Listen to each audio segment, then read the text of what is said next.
The recommended reading age for The Hobbit and The Lord of the Rings is anywhere from 8 to 12 and up. They are children's stories, and so is the new show, The Rings of Power. Don't get me wrong, I am probably going to love it, but at the end of the day, it is a children's story. Do you remember the code to get into Moria? It was a riddle. Speak friend and enter. So all they had to do was speak the Elvish word for friend, and the doors magically opened. If you think about it, that was a pretty terrible password for a magical door. But the Fellowship of the Ring was a children's story, and that riddle was pretty cool to read as a kid. Here's another example.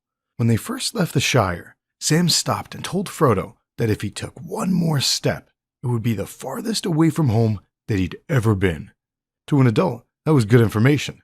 It told us that Frodo and Sam were now entering new territory. But that line hit differently when we were kids. As kids, we can more easily step into their shoes and imagine what it would be like to walk to the edge of our town and wonder what else was out there. The Hobbit and The Lord of the Rings books and movies already hold a special place in many of our hearts, but it is important to remember that they're children's stories, and so is this new show, The Rings of Power. The trailers look fantastic, and I know, there are a lot of toxic YouTubers out there who don't agree. They have gotten very worked up over this upcoming children's story. But instead of moving on with their lives, they have chosen to monetize their anger and sadness. It's pretty disgusting and it's pathetic. It's also ironic in many ways. They claim that the show is already dead despite the fact that it hasn't even aired yet. This reminds me of something from The Fellowship of the Ring. When Gandalf first told Frodo that Gollum had been following them for 3 days, Frodo said that it was a pity that Bilbo hadn't killed Gollum when he had the chance to do so. Gandalf countered that it was actually pity that had stayed Bilbo's hand. Gandalf went on to warn Frodo to not be too eager to deal out death in judgment.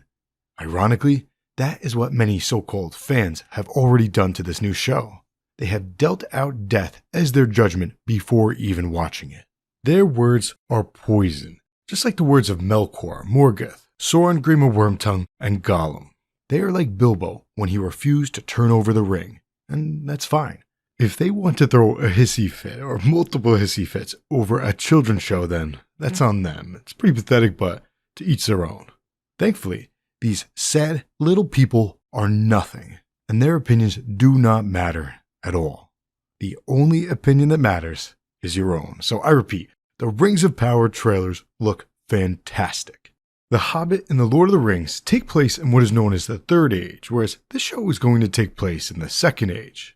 Although this story takes place thousands of years before The Lord of the Rings, we are going to see some familiar faces such as Galadriel and Elrond. If we are lucky, we may even see Gandalf at some point. And there is one character whom we will see for sure: Sauron.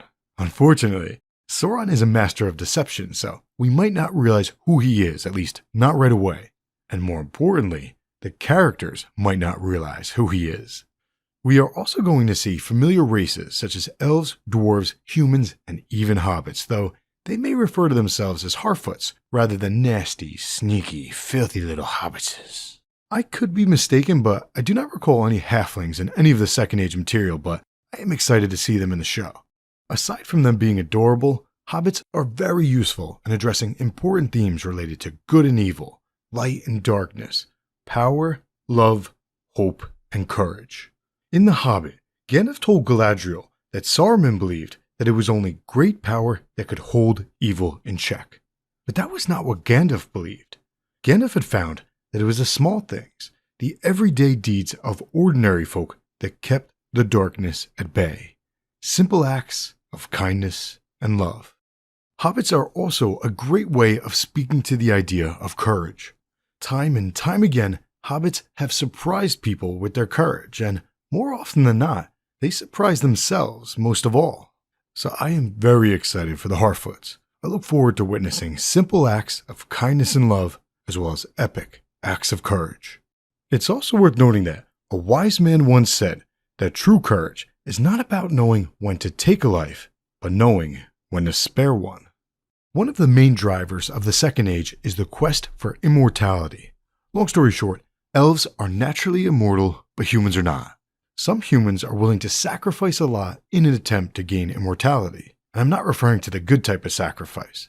On the other hand, there are elves who have done the exact opposite. There are elves who have sacrificed their immortality for humans whom they've loved.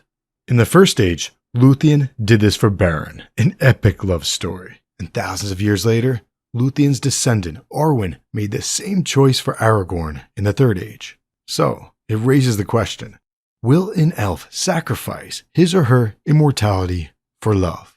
Speaking of immortality, Bilbo once told Frodo that things in the Shire were made to endure, passing from one generation to the next. And that is true of both the books and the movies. They both continue to pass the test of time, and they continue to be passed from one generation to the next. It is important to remember that they are children's stories, and so is this new show. The Rings of Power is a children's story.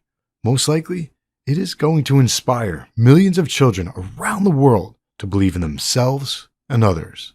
I can still remember when I first read about Legolas, who I thought of as Legolas, how he could tread very lightly when he walked and not leave a trace, how he could see very, very far, how he slept with his eyes open, which allowed him to travel while sleeping. Things like that. Don't hold me to the details. My point is just that the description of Legolas opened up something inside me as a child.